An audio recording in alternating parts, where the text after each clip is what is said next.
Medieval 2 is one of my favorite games, and for some of you who may be new to this classic game, I have 9 tips I wanted to share with you. These are based off of my own experience and may not be so useful on higher difficulties. They aren't numbered based on importance or anything like that. Also, seasoned players won't find much if anything in this video. In fact, they might call me out on what I thought was good hints. But if you're fresh to the game and don't know where to start, here's some advice.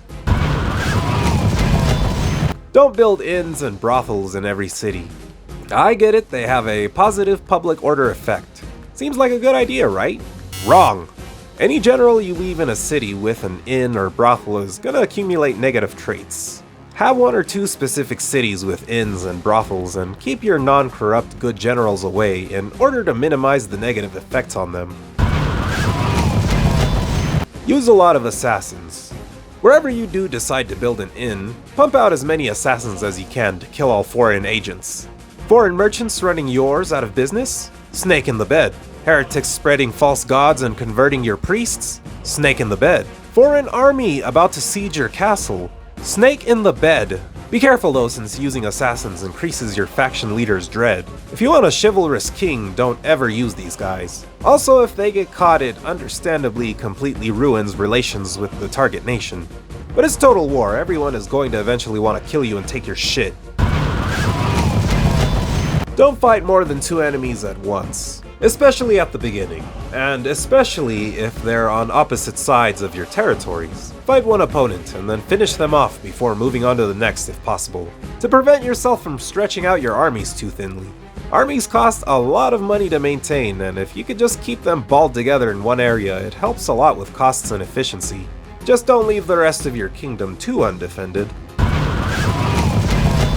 Set all of your taxes to low. It seems counterintuitive to do this, but lower taxes means faster growth for the settlement. Faster growth equals more income. Lower taxes boost your economy in the long term, and it gives the governor of that settlement positive governing traits. Also, people love low taxes, so it increases public order in the settlement as well, without having to build that aforementioned inn. Besides, not like you get that much more money for high taxes anyway, so it's not even worth it to rob your own people blind. Trade rights with everyone. I don't care who it is or what they're demanding. If they're offering trade rights, pay the fee. These help boost your economy a lot and increase the amount of coin you get each turn from your resources. Especially at the beginning when everyone's too broke to fight. Send your diplomats out as soon as possible to request trade rights with everyone. The more the merrier. Focus on economic and civic buildings. You don't need to waste money and turns making unnecessary ballista makers or armorers in every single town. Make castles the military centers of your empires and let the towns focus on profit. Eventually, with surplus money, you can outfit these weaker territories with the amenities of war at a later point in time, but really, by this point, said territories won't be at the edge of your kingdom, and likely no longer under threat anyway. Whenever you're fighting on the battlefield, try to use hammer and anvil tactics. Use infantry as the anvil to hold the enemy in place, and then take another formation of units, preferably cavalry, but this works with most units as well, and hammer them from behind. Hitting them with cavalry is a huge hit to morale, almost always an instant rout. Horses or not, always try to outflank your enemy since formations fight best from the front, and hitting the enemy from the side or back will send them running. This tip is especially helpful to know in scenarios where the computer thinks the auto-resolve odds are against you, but you know damn well with some careful maneuvering you can quickly turn it around. Even in battles you can't win, it's nice giving your enemy the biggest possible black eye they'll have trouble recovering from. On the subject of cavalry, you should always use them properly. If they're not maneuvering around for that hammer, and they always should be, have them go after soft targets like foot archers and especially routing enemy units. There's nothing more annoying than seeing some punk-ass enemy spearmen catching their breath and regrouping for a second attack. Cavalry is king in this game, they're very good at wrecking swordsmen and even those bastard Genoese crossbow militia, who might seem invincible at times. As I mentioned earlier, cavalry charges can be devastating if used properly. Keep those horses away from spear units, and actually on that note, it's important to know that there's a bit of rock, paper, scissors at play. Horses beat infantry, infantry beats spears, spears beat horses. If you can't remember that, just remember to always try to use your cavalry to charge them from behind or the side, and after the initial contact, pull them away as quickly as possible. Rinse and repeat. No foot unit's morale, no matter how badass and armored they are, can hold against repeated cavalry charges. Let's say you picked one of the many Catholic kingdoms as your faction, and you want to take your neighbor's ass because he's looking soft. But then the Pope is all, "You're both Catholic nations, stop fighting or I'll excommunicate you."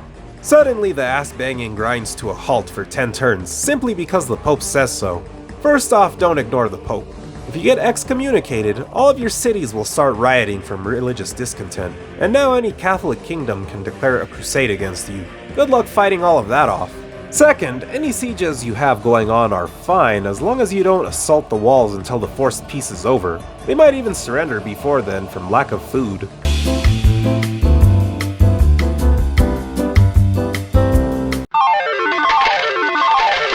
Here's a bonus tip, and this one's a bit iffy depending on a lot of factors. But it's how I deal with the Mongols, who have crazy fast horse archers that can outrun your cavalry any day while slowly whittling them down with arrows. The strategy I use is basically having a crap ton of archers with maxed armor upgrades that can dish back the arrows, protected by lines of also armored spear infantry. The Mongol horse archers are usually pretty lightly armored in order to be so fast, but it also means they can't take too much return fire. They also can't charge into your archers without engaging your spearmen, which is a huge no-no for these units. This tip depends on whether or not your faction has good archers or not. England's longbowmen work great with this strategy. This is mainly for use against the Mongols on an open field, but I feel like it works in sieges where you decide to sally forth against them as well. Well, I hope I was able to teach or help you a little bit with this great game. Be sure to check out my review on Medieval 2 and any of my other videos. Please leave a comment and like, and subscribe if you'd like to see more.